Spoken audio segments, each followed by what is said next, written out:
जय हिंद साथियों, फटाफट आज हम 10-12 क्वेश्चन देखने वाले हैं। यो सभी KVS NVS और सभी क्लासों के लिए जी इंपॉर्टेंट है। IIT JEE वगैरह सबके लिए बहुत ही इंपॉर्टेंट क्वेश्चन है, LT वगैरह सबके लिए। तो इसमें पहला क्वेश्चन आप देख रहे हैं स्क्रीन पे। तो इसके लिए हम क्या करेंगे, हमारे पास सीधा सीधा फॉर्मूला क्या होता है, ये देखिए। सीधा सीधा आपके पास इसमें फॉर्मूला होता है ए का वेक्टर का स्क्वायर और ये बी के वेक्टर का स्क्वायर और माइनस ए डॉट बी के ये वेक्टर का होल स्क्वायर। इतना होगा। इसमें बोल ए का वेक्टर आपका 10 दिया है, कितना हो जाएगा, स्क्वायर करा 100 हो जाएगा। बी का वेक्टर कितना दे रखा है आपका, 2 दे रखा है, स्क्वायर करा।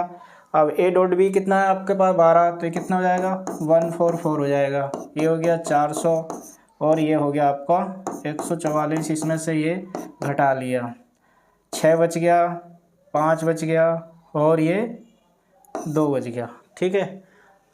अब ए क्रॉस बी यहाँ से हम क्या काम करेंगे, ये यहाँ से स्क्वायर रूट निकाल लेंगे तो ये आ जाएगा आपका 16। ठीक है। तो ये आपका बी ऑप्शन हो जाएगा इसका। अगला क्वेश्चन देखिए आप इसमें। नेक्स्ट क्वेश्चन है आपका ये, जो कि स्क्रीन पर दिया गया है। तो इसमें जो है ये LT ग्रेड 2018 के एग्ज़ाम में भी आया था। तो इसका जो ऑप्शन होगा ये आपका बी ऑप्शन सही होगा। ठीक है। अब इसको हल कर लेते हैं हम। ये हो जाएगा आपका x-1 का होल क्यूब बराबर माइनस का 8, या इसे क्या लिख सकते हैं -2 की पावर 3, या इसे क्या लिख सकते हैं x माइनस अगर 1 लिखूँगा तो कितना हो जाएगा -2 1 की पावर क्यू हो जाएगा। ठीक है भाई। या अब ये हो गया 1 क्या हो गया, यूनिटी हो गया। तो इसको क्या लिख सकते हैं हम 1 ओमेगा स्क्वायर लिख सकते हैं। ठीक है। अब सीधा सीधा इसको हम मल्टीप्लाई कर देंगे। ये हो जाएगा -2, ये हो जाएगा -2 ओमेगा और ये हो जाएगा -2 ओमेगा स्क्वायर। ठीक है। अगर मैं इसको हल करता हूँ x-1, x बराबर कितना आ जाएगा आपका, ये हो जाएगा -2 + 1, ये हो जाएगा 1 - 2 ओमेगा और ये हो जाएगा 1 - 2 ओमेगा स्क्वायर। तो ये आ जाएगा सीधा सीधा -1 और ये हो जाएगा -1 ओमेगा 2 ओमेगा और ये 1 - 2 ओमेगा उस स्क्वायर। देख लिया आपका ये वाला बी ऑप्शन इस तरीके से आ जाएगा। अगला क्वेश्चन देखते हैं हम।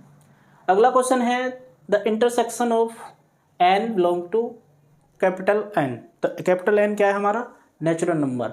ठीक है। तो ये हमारे एक साइड में नेगेटिव नंबर आएंगे, एक साइड में पॉजिटिव नंबर आएंगे। तो इनमें जब हम कॉमन लेंगे, इंटरसेक्शन लेंगे, तो इंटरसेक्शन कुछ भी नहीं आने वाला। तो इसका आप सीधा सीधा आप क्या लगा सकते हैं, ये आपका वी ऑप्शन हो जाएगा। ये आपका क्या हो जाएगा, ए ऑप्शन हो जाएगा 5। ठीक है। डायरेक्ट इसको हम लगा सकते हैं। अगला क्वेश्चन है इतना, ये distance between the 2 parallel planes. 2 parallel planes हैं। ठीक है। तब इनके बीच का जो है डिस्टेंस निकालनी है। तो डिस्टेंस निकालने के लिए देखो, पहला प्लेन कितना है हमारा 2x - 2y + z + 3 = 0 और दूसरा कितना है 4x - 4y + 2z + 5 = 0। अगर मैं इसको इस तरीके से लिख देता हूँ, इसके जो कोऑर्डिनेट कितने होंगे 2 - 2 और ये z है तो ये 1, इतने कोऑर्डिनेट होंगे। और इसके जो कोऑर्डिनेट हो जाएंगे 4 - 4 और ये 2। तो यहाँ पे हम, अगर मैं इसको n1 कह देता हूँ और इसको n2 कह देता हूँ। ठीक है। तो हमने यहाँ देखते हैं हम क्या हो जाता है आपका, ये 2n1 हो जाता है। ठीक है।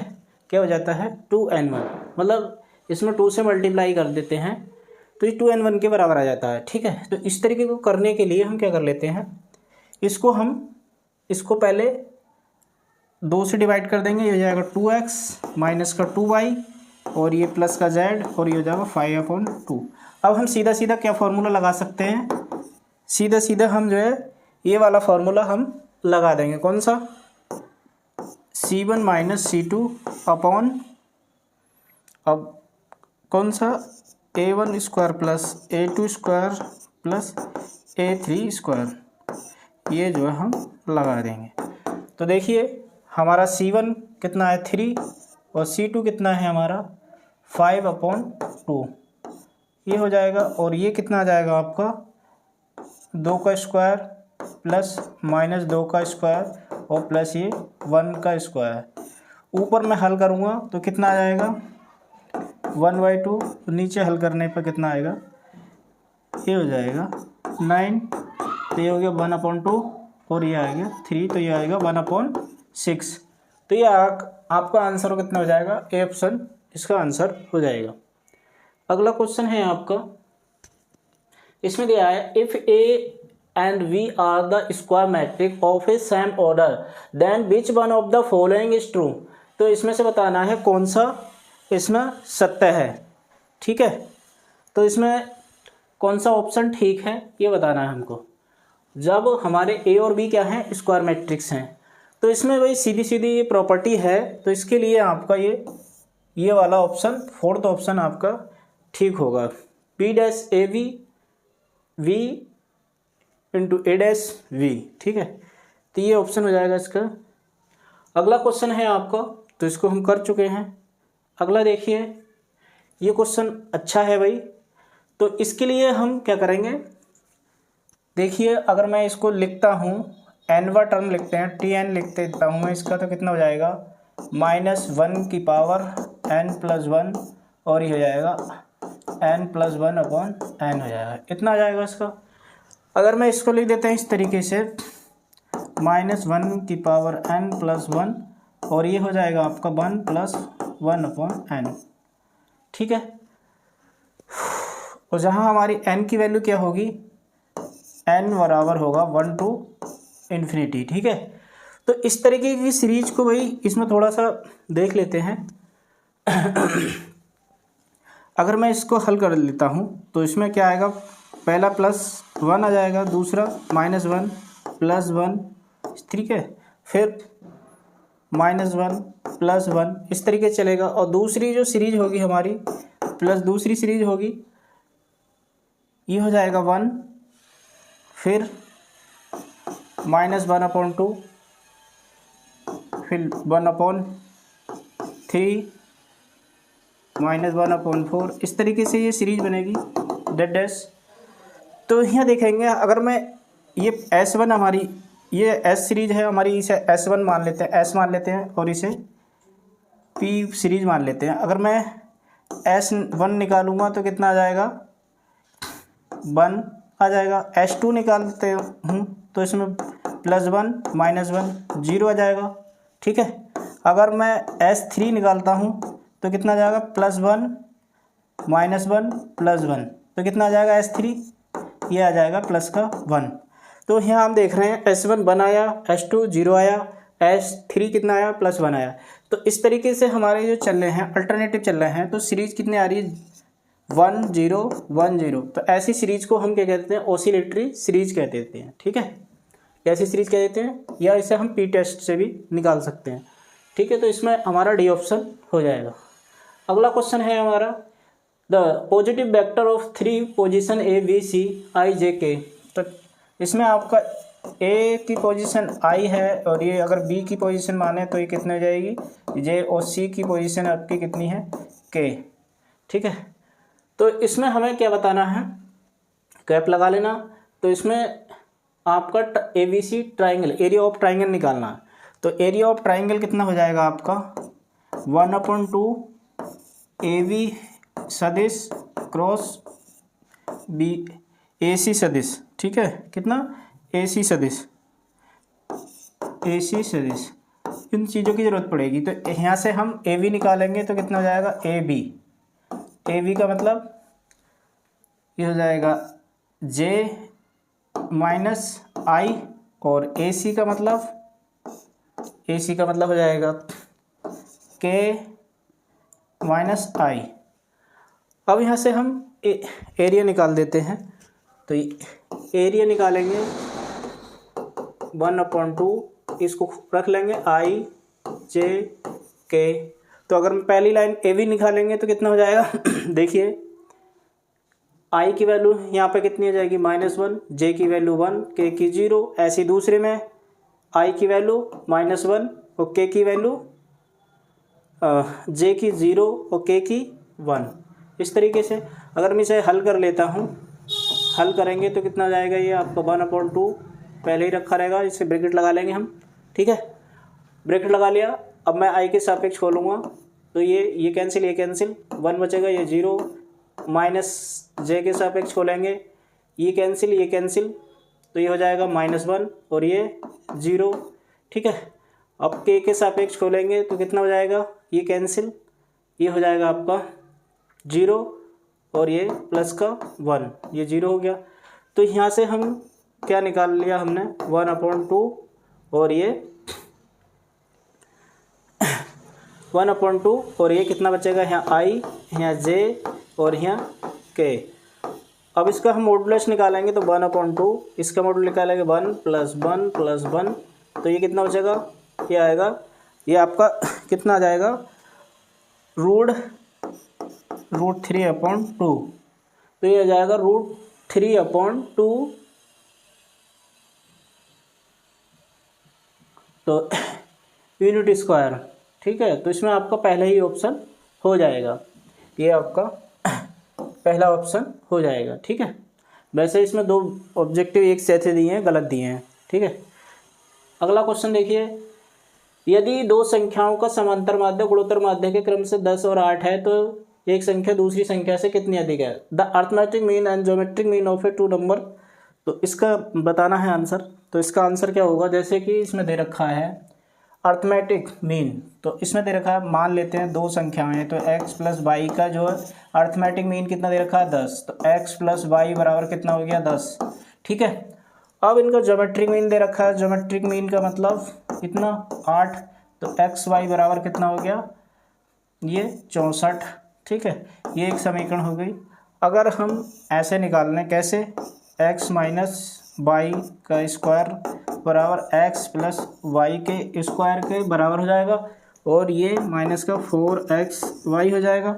यहाँ से मैं x + y की वैल्यू रख देता हूँ, 10 का स्क्वायर हो जाएगा, और ये 4 और ये 64 आ जाएगा। x y का मान कितना, 64, इसका कितना हो जाएगा हमारा, 100 हो जाएगा।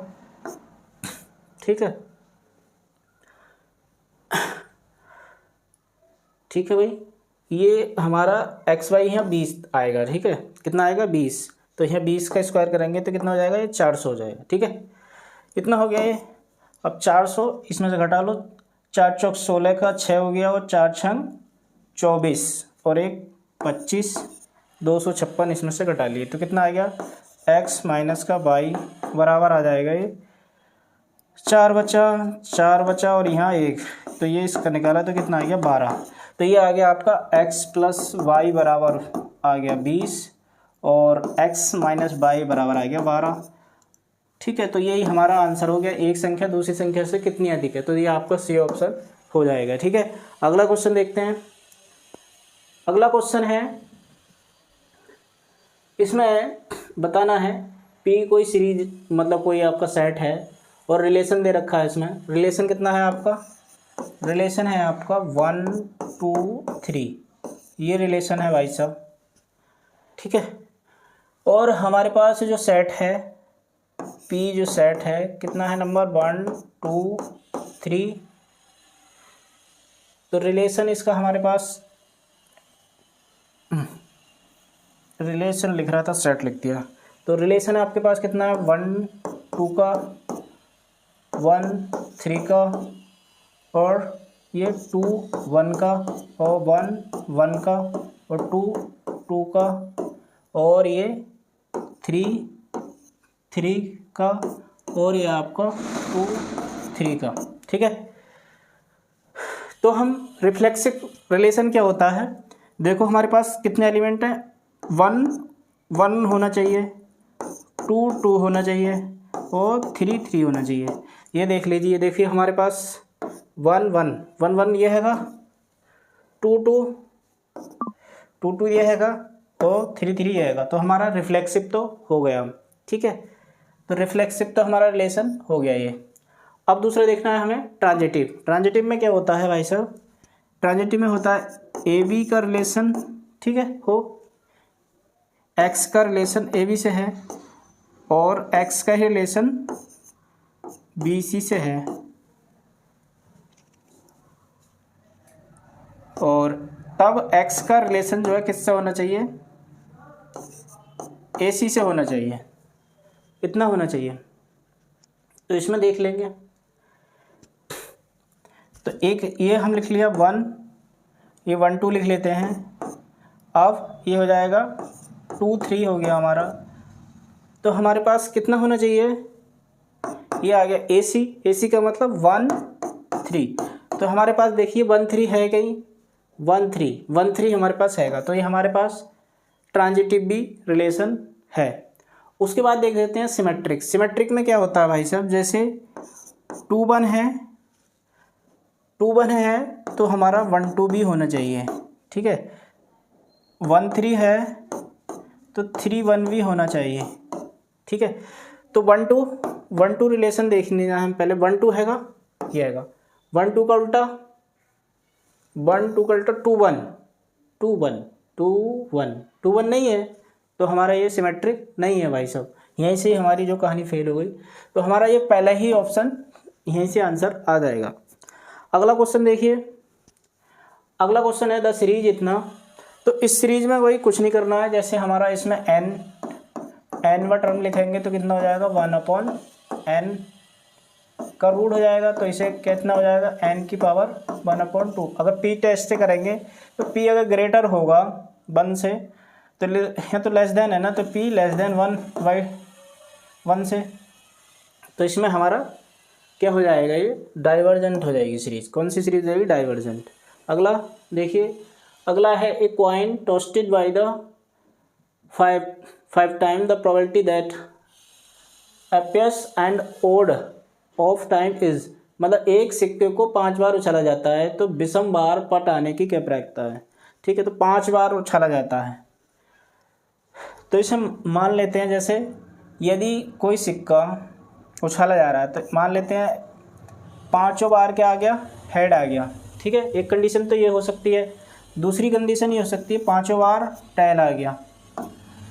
फिर क्या हो सकता है, 4 बार हेड आ जा और 5वीं बार क्या आ जा, टेल आ जा, ठीक है, ये हो सकता है। अब अगली कंडीशन क्या हो सकती है, 1 बार हेड आ जा और 4 बार टेल आ जा, ये हो सकती है। तीसरी कंडीशन क्या हो सकती है, 3 बार हेड आ जाए तो 2 बार टेल आ जाए, ठीक है। या क्या हो सकती है, 2 बार टेल आ जाए और 3 बार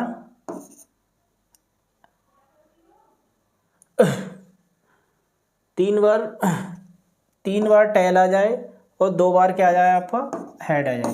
तो कितनी संभावनाएं हो रही हैं आपकी, 1 2 3 4 5 6, तो टोटल संभावनाएं कितनी हो गई, 6 हो गई। अब हमें कौन सा देखना है, विषम वाला देखना है, विषम वाला और पट आने की, तो टेल आने की प्रयोक्ता। तो एक तो ये हो गई आपकी इवेंट, और एक ये हो गई, और आपका एक ही हो गई, तो 3 हो गई। टोटल कितनी हो, टोटल तो नहीं हो पानी 6, और संभावनाएं जो आ गई वो कितनी आ गई, 3। तो इसका आपका कितना हो जाएगा, 1/2 आ जाएगा, ठीक है। तो यहाँ आपका ये ऑप्शन हो जाएगा। तो ऐसे ही क्वेश्चनों के लिए आप हमारे इस चैनल पर बने रहिए। Thank you for watching. जय हिंद, जय भारत।